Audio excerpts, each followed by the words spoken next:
Etched in stone in the rotunda of the Capitol are the words, "Here, sir, the people govern." Those words were spoken by Alexander Hamilton when he asked what Congress represented. To the framers of the Constitution, the Congress was the first branch of government, the place where the people's representatives met to decide the people's business. Yet, when the Constitution was unveiled, many leading Americans were outraged. One of them was Richard Henry Lee of Virginia, who had been president of the Continental Congress during the Revolutionary War. Richard Henry Lee said, "This Constitution has very little democracy in it." What he was objecting to was the fact that the people were not allowed to vote for the president or for members of the Senate.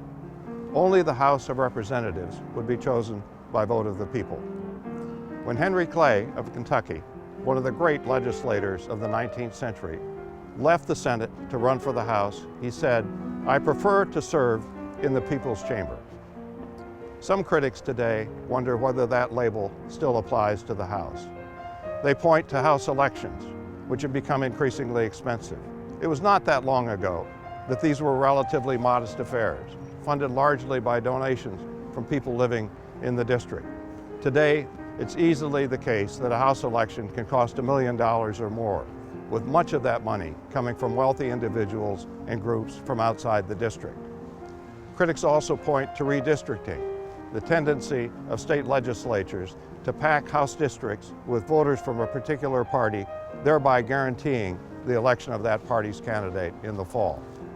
So who's doing the electing? Is it the voters, or is it the state legislatures and the wealthy donors? Those kinds of issues about self-government have been part of the American debate since the writing of the Constitution.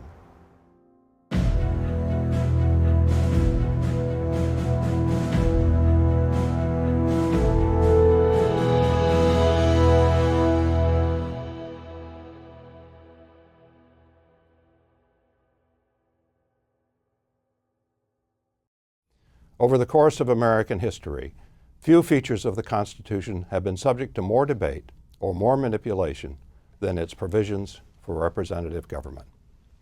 In this session, we'll look at the Constitution's provisions for representative government, a government in which the people rule through their representatives.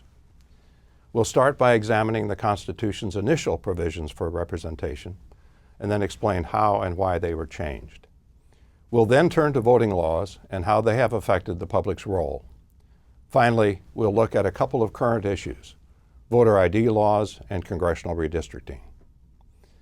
Before I start, I have a question for you to think about. In your view, what's the bigger threat to how democracy in America is practiced? Is it public officials, those who set the rules for elections, or is it the people themselves, who can weaken democracy by not bothering to vote or voting even when they're not eligible to vote? I'm not going to answer the question for you. I want you to think about it. When the delegates gathered in Philadelphia in 1787 to write the Constitution, they had a number of factors that had to be taken into account. The first was that the states had their own governments and intended to keep them. In addition, the states differed greatly in size and wealth. Powerful states like Virginia and New York were not interested in a union that failed to recognize their prominent role. At the same time, small states like Rhode Island and Delaware were not interested in a union where their interest would be pushed aside. There was also the question of the role the people would play. Under the nation's first Constitution, the Articles of Confederation, members of Congress were chosen by the states. Voters had no say whatsoever in the selection of their representatives. That would not work under the new Constitution. The national government would have the power to tax the people. They would likely rebel if denied all say in the election of federal representatives. These considerations were resolved by what has come to be called the Great Compromise, the decision to create a two-chambered Congress, the House and the Senate. The House would have members in proportion to each state's population, elected by the voters to two-year terms. This arrangement satisfied the larger states. They would have a bigger share of House seats, and also served to satisfy those who believed the people should have a direct vote. In contrast, the Senate would have 2 members per state, chosen by the state legislatures for 6-year terms. This arrangement satisfied the concerns of small states, they would have equal representation in the Senate. It also mollified those who wanted the states to have a say in the selection of federal officials. State interests also figured into the method of choosing the president. Pennsylvania's James Wilson twice proposed that the president be popularly elected. Twice, the delegates voted him down. A proposal to have Congress choose the president was also rejected. That method would have weakened the president's ability to act as a check on the Congress. Congress would pick presidents who promised to do its bidding. Having pretty much run out of ideas, the framers invented what has come to be called the Electoral College. Each state would have as many electors as it had members of Congress, House and Senate combined. The state legislatures would choose the electors, and the candidate with a majority of the electoral votes would become president. Thomas Jefferson was 3,000 miles away when the Constitution was written, serving as U.S. ambassador to France. He admired many of the Constitution's features, particularly its separation of powers. But Jefferson worried that the people had been given too little power. Jefferson also thought officials should be term limited. If not, they might come to believe that public office was theirs by right. Other critics noted the contrast between the Constitution's provisions and what the states were doing. In nearly all states, governors and legislators were chosen by direct popular vote. Why should the national government be any different? In defending the Constitution's provisions, the framers argued that the history of unrestrained democracies was the history of tyranny, where the many trampled on the rights of the few. Said James Madison, "Pure democracies have ever been spectacles of turbulence and contention, and have in general been as short in their lives as they have been violent in their deaths." The framers even had a homegrown example, Rhode Island, to prove their point. In that state, debtors had gained control of the legislature and concocted a scheme for getting rid of their debt. They passed a law authorizing the use of paper money, which was largely worthless, to pay debts incurred by borrowing gold. Creditors were hunted down, tied up in public places, and people lined up to pay off their debts with the worthless paper money. Soon, the Rhode Island economy was a wreck, with inflation running at 800%. Most of its shops had shut down, and creditors had fled the state. A Boston newspaper labeled the state Rogue Island. The framers were so convinced of the dangers of democracy that they refused even to call the new government a democracy. They called it instead a republic. The people would have a voice in the government, but it would be filtered through representative institutions, only one of which, the House, would be subject to direct election. The Constitution, said Madison, was a Republican remedy for the ills of uncontrolled democracy. Now, whether intended or not, the Constitution's provisions for representative government virtually guaranteed that the federal government would initially be controlled by wealthy or otherwise prominent Americans. Through the first 6 presidents, very few small farmers, craftsmen, or merchants were elected to Congress or held high-ranking executive positions, even though they made up the vast majority of the population. That situation changed with the election of the 7th president, Andrew Jackson. Raised in poverty by a widowed mother in the backwoods of Carolina, Jackson won national fame as commanding general at the Battle of New Orleans, where U.S. forces defeated the British in the War of 1812. Upon assuming the presidency, Jackson appointed ordinary citizens to executive office and pressured states to eliminate property ownership as a requirement for voting. He tried but failed to get rid of the Electoral College, but then persuaded the states to tie their electoral votes to the popular vote. Jackson's system is the one we have today. The winner of a state's popular vote receives its electoral votes, giving the voters a decisive say in the choice of the president. 7 decades later, the Constitution was amended to provide for the popular election of senators. The Senate had become a corrupt institution. Powerful corporations had bribed and bullied state legislatures to choose senators who would protect their interests. The ensuing scandals helped fuel the progressive movement, which was the leading force behind the amendment. The progressives also challenged the party machines that had taken over control of candidate nominations. They succeeded in getting states to adopt primary elections, where the voters, rather than the party organizations, chose the nominees.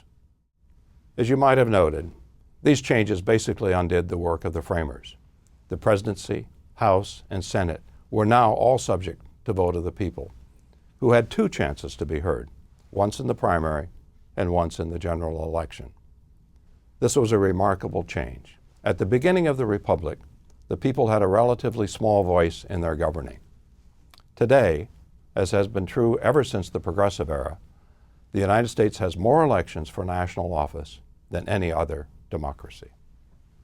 Lots of elections doesn't mean that Americans vote regularly. In fact, the United States has nearly the lowest voting rate among Western democracies. As this chart indicates, the voting rate in U.S. presidential elections is roughly 60%, below that of other leading democracies. In some countries, Italy being an example, the rate exceeds 80%. To understand why the United States lags behind, we need to go back to the writing of the Constitution.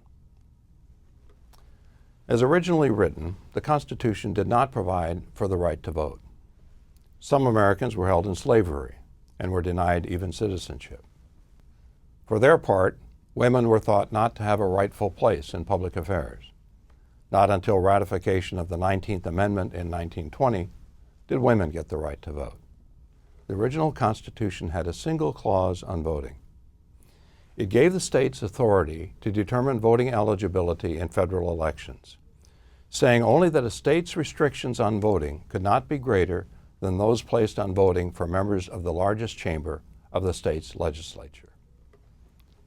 That clause seemed harmless at the time, but it has turned out to be a source of mischief.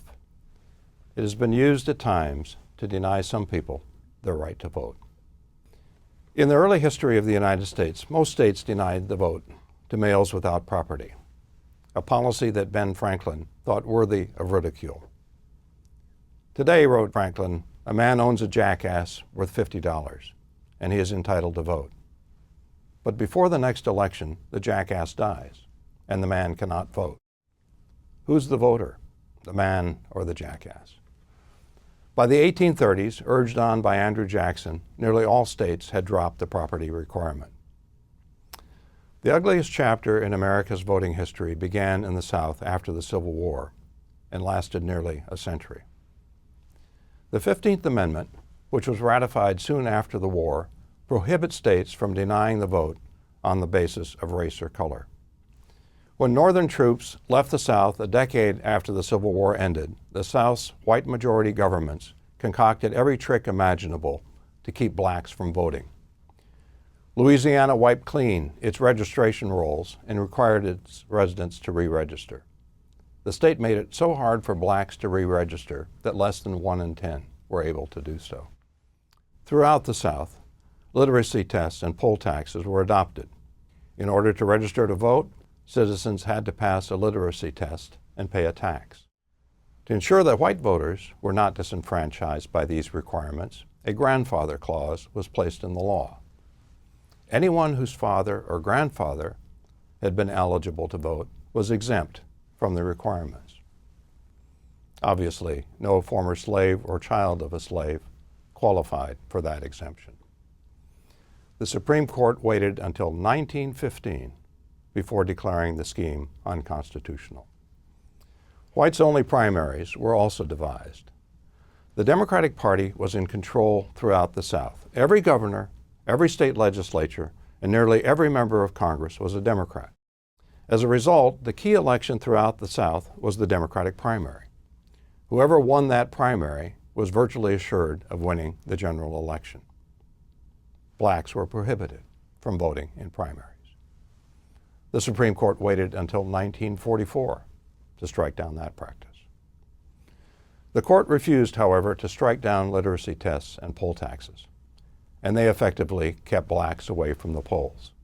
The literacy tests were so difficult that those administering them had to look up the answers and were given discretion in determining whether an applicant had passed. Whites routinely did. Blacks who scored as high or higher were frequently told they had failed. In some places, it took courage even to apply for the vote. The local newspaper would publish the names of those who had applied so that white employers would know which blacks not to hire. In the entire state of Mississippi, fewer than 5% of eligible blacks were registered to vote even as late as the 1950s. The Voting Rights Act of 1965 brought an end to these tricks. The legislation empowered federal officials to register voters in states and counties with histories of racial discrimination. In less than 2 years, black registration in Mississippi had jumped tenfold. In Alabama, it climbed from less than 20% to over 50%. The Voting Rights Act produced a regional split in Congress not seen since. The Senate vote was 77 to 19, with all 19 no votes cast by Southern senators. Every senator from outside the South, Republican or Democrat, voted for the bill. The House vote also divided sharply along north-south lines. Once the law was in place, Southern states challenged it in court, arguing it violated the constitutional clause that gives states the power to determine voter eligibility. The Supreme Court rejected the challenge, holding that another clause of the Constitution, the 14th Amendment's Equal Protection Clause, took precedent. The Voting Rights Act also temporarily banned the use of literacy tests, which were later banned completely by the Supreme Court. Ratification of the 24th Amendment brought the poll tax to an end. Since passage of the Voting Rights Act in 1965, black voting has edged steadily upward, such that today the rate is not greatly different from that of white voters. Now, if the politics of voting until the 1960s were largely the politics of race, it has since been a case of party politics, as the Republican and Democratic parties have jockeyed for voting regulations that might help them win elections. A major target has been voter registration, which is handled differently in the United States than in Europe. In European democracies, government assumes responsibility for registering voters. If a citizen moves to a new address, for example, the Postal Service will notify election officials to change the individual's registration. The result is that over 90% of eligible European voters are registered. By comparison, only about 75% of vote-eligible U.S. citizens are registered. The difference stems from the fact that registration in the United States is the individual's responsibility. Eligible citizens must personally take the time to register. Where government comes into this picture is that it can make that process easier or harder. If it lowers the barriers to registration, you expand the electorate. If it raises them, you shrink it. So which political party do you think would benefit from making registration easier? The Democrats? The Republicans? Both about equally. It's the Democrats. Voting in the United States tilts heavily toward those of higher income. As you can see from this chart, the voting rate among those in the top fifth of income is far higher than those in the bottom fifth.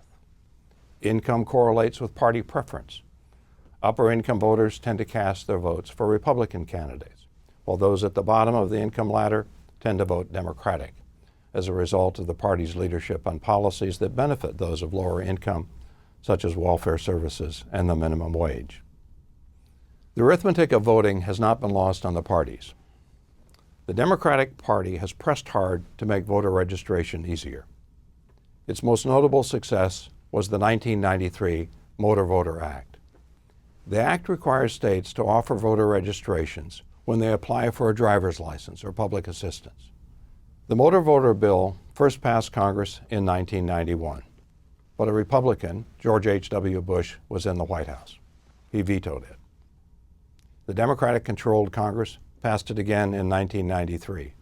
This time, a fellow Democrat, Bill Clinton, was in office, and he signed the bill into law. In the Senate, only 3 Republicans backed the bill, while all 59 Democrats did so. Voting in the House also divided sharply along party lines, with Republicans overwhelmingly opposed and Democrats overwhelmingly in favor. Studies of the Motor Voter Act indicate it accounts for about a third of new registrants. To the surprise of both parties, however, the number of new Democratic registrants resulting from the law has only slightly outpaced the number of new Republican registrants. Now, the Republican Party has worked the other side of the fence, seeking to hold down voter registration. The centerpiece of this effort in recent years has been voter ID laws. In strictest form, an applicant must have a government-issued photo ID, such as a driver's license or passport, in order to register. In other states with voter ID laws, other forms of identification are acceptable, as long as they suggest the applicant is a citizen. Now, the express purpose of these laws is to prevent voter fraud, to keep people who are non-citizens from voting. The real intent is different. They are designed to make it difficult for those without a formal ID to register. About 10% of vote-eligible citizens do not have a government-issued identification card, and they are disproportionately young, poor, and minorities. All of these groups tend to vote Democratic. The first voter ID laws were enacted by the Republican-controlled legislatures of Georgia and Indiana. Of the more than 30 states that have followed their lead, all but two, Rhode Island and Hawaii, had a Republican-controlled legislature. In a 6-3 ruling, the Supreme Court upheld Indiana's law. All 6 judges in the majority were Republican appointees. And though they acknowledged Indiana's law had a partisan purpose, they said other purposes, including the public's faith in the integrity of the ballot, justified the ID law. The court said that the law should not be disregarded simply because partisan interests may have provided one motivation for the votes of individual legislators. Research indicates that voter fraud is extremely rare. It appears that almost no one is willing to risk being arrested and fined for illegal voting. Sometimes it's even tough to get legal voters to show up at the polls. Research indicates that the suppressive effect of voter ID laws has been smaller than many opponents of the laws had predicted. The research has shown, however, that those who are disenfranchised by the requirement are disproportionately the poor and minorities. In 2017, the Supreme Court invalidated North Carolina's voter ID law. Enacted by the state's Republican legislature after a surge in registration by the state's black residents, the law required registrants henceforth to have a government-issued photo ID. The Supreme Court held that the law had a discriminatory intent, concluding that its purpose was to suppress the black vote. It's too early to tell whether the Supreme Court's ruling in the North Carolina case might lead it to restrict voter ID laws more generally.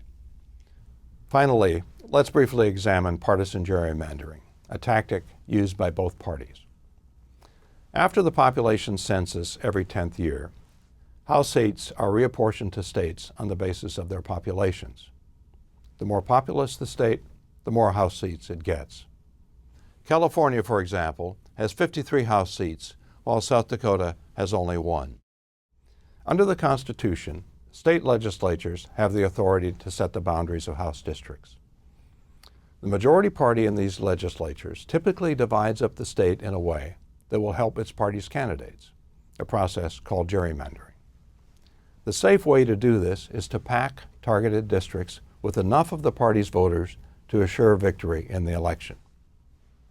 The other party is also likely to receive safe seats. This happens because if some districts are stacked to the top with the opposing party's voters, there will be fewer such voters in other districts. More than 85% of House seats today are uncompetitive, virtually certain to be won by the candidate of the stronger party. There are several reasons for this, including the fact that some states are so heavily Democratic or Republican that it's hard to design competitive districts. But gerrymandering is among the reasons that many House races are effectively decided before a single vote is cast. Now, gerrymandering worked to Democrats' advantage until the early 1990s, at which time an increasing number of state legislatures came under Republican control.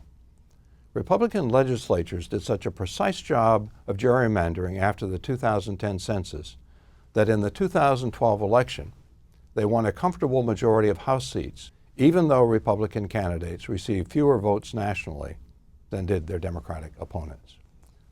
As gerrymandering has become ever more precise as a result of computers, it has increasingly come under legal challenges. In 2019, the Supreme Court refused to rein in the practice, holding that courts do not have the authority to limit gerrymandering. The case was decided by a 5-4 vote, with all 5 Republican-appointed justices voting against placing limits on gerrymandering, and all 4 Democratic-appointed justices voting to restrict it. The 5-member Republican majority said that unrestrained gerrymandering may be incompatible with democratic principles, but that judges lack a precise standard for determining when partisan gerrymandering has gone too far. In their dissenting opinion, the 4 Democratic-appointed justices said, "For the first time ever, this court refuses to remedy a constitutional violation that deprives citizens of the most fundamental of their constitutional rights." Now, a few states, Iowa, California, and Montana among them, have recently decided to place redistricting in the hands of a nonpartisan commission. It's unlikely that a great many states will follow their example, given the fact that most state legislatures have signaled their intent to retain control of redistricting. Before wrapping up, let me say a few words about the Electoral College. Democratic elections are generally based on the principle of one person, one vote. The winner is the side that gets the most popular votes. But in U.S. presidential elections, the winner is the candidate who gets a majority of the electoral votes. Now, in most presidential elections, the popular vote winner also wins a majority of the electoral votes, but not always. That's happened 4 times in American history, 2 of them recent. In 2000, Al Gore received 500,000 more votes nationally than did George W. Bush, yet lost the election.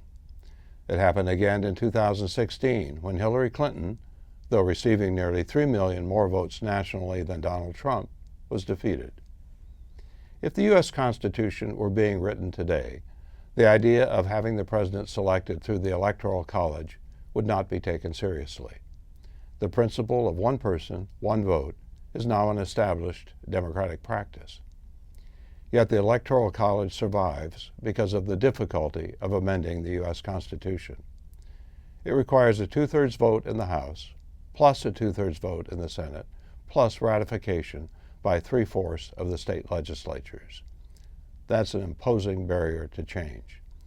There have been hundreds of unsuccessful attempts in Congress to abolish the Electoral College.